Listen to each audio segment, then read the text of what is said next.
I like Denny going for it. I like Denny going for it, but I think he just sent it a little bit too hard.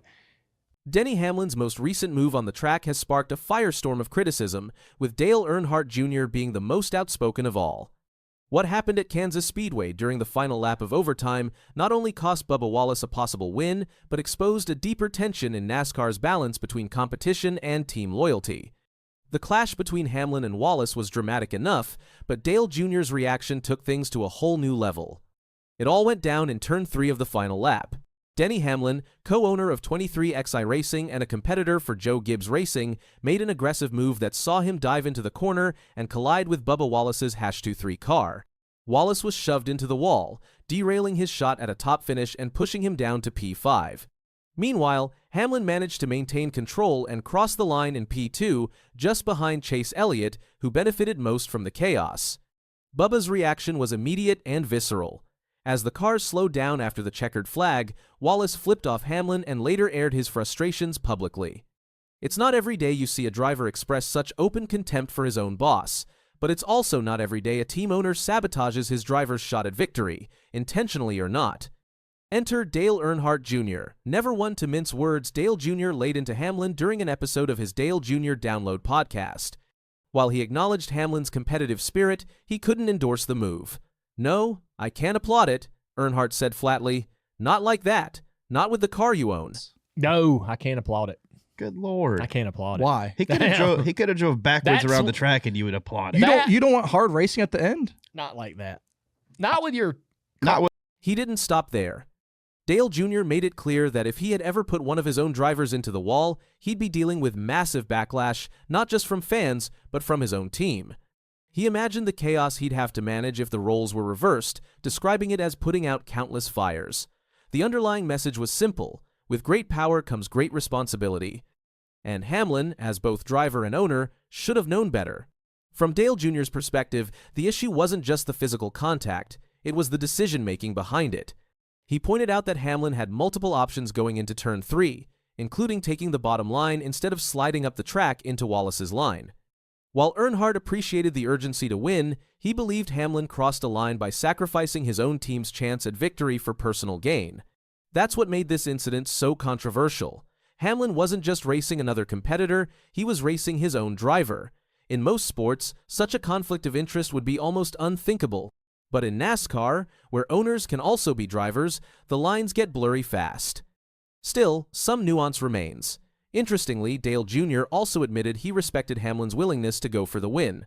"I like Denny going for it," he said. What I'm saying. I like Denny going for it. I like Denny going for it, but I think he just sent it a little bit too hard. But that didn't mean he approved of the way Hamlin executed the move. There's a fine line between bold and reckless, and in Jr.'s eyes, Hamlin stepped too far. The Kansas incident also reignited discussions about racing etiquette in high-stakes moments. Sure, every driver wants to win, but at what cost? For Hamlin, this wasn't just another race. He'd led 159 laps and was in hot pursuit of his first championship title. With the playoffs heating up, he made a snap decision that, in the end, cost both him and Wallace the win. Hamlin later reflected on the moment during his Actions Detrimental podcast, offering a slightly more measured take. From inside the car, he said, it was hard to gauge Wallace's exact position. He claimed he didn't even see the #23 as he entered turn 3. According to Hamlin, he might have taken a different approach if he'd had clearer visibility or more time to process. But that didn't do much to ease the tension. Dale Jr. questioned that logic, emphasizing that Hamlin, of all people, knows how aerodynamics work. Even if Hamlin gave Wallace some room, Jr. believed the aggressive angle and speed meant the collision was almost inevitable. It wasn't just a racing incident, it was a calculated gamble. And that gamble didn't pay off. Chase Elliott, lurking just behind the battling teammates, swooped in to claim the win.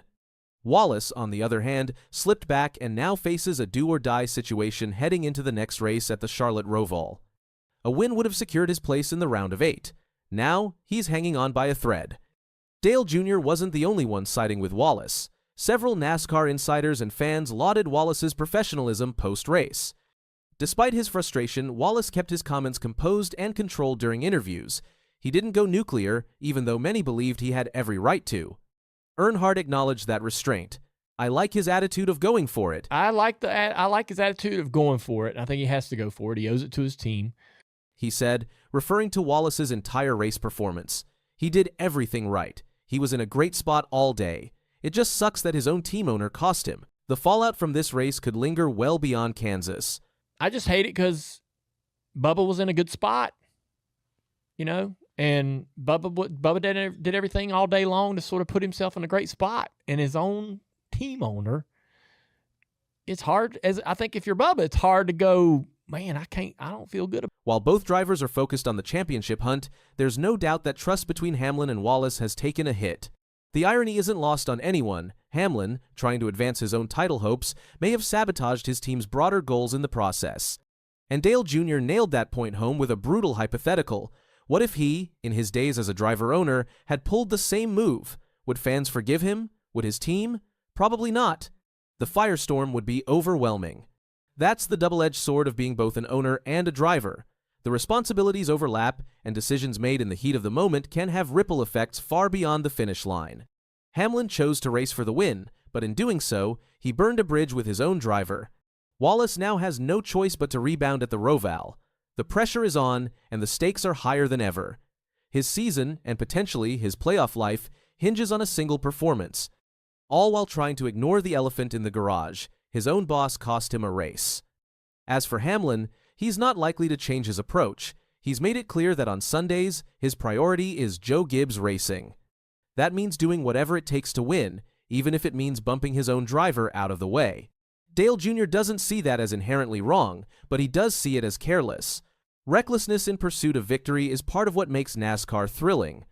But when it comes at the expense of your own team, it raises tough questions. Is Hamlin's dual role sustainable?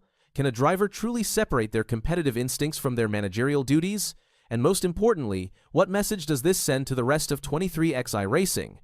Dale Earnhardt Jr. isn't demanding perfection. He's simply asking for accountability. Aggression is part of racing.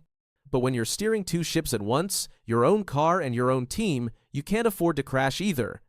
In the long run, this moment could become a defining chapter in both Hamlin's and Wallace's careers. For Wallace, how he bounces back at Charlotte may set the tone for how seriously the racing world views him as a playoff contender.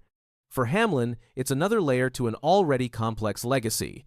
Will he be remembered more for his wins or for moments like this that leave his own team divided? One thing's for sure, Kansas will be talked about for a long time. And Dale Earnhardt Jr.'s voice will echo through that conversation as a reminder that in NASCAR, it's not just about the checkered flag. It's also about the choices made on the way there.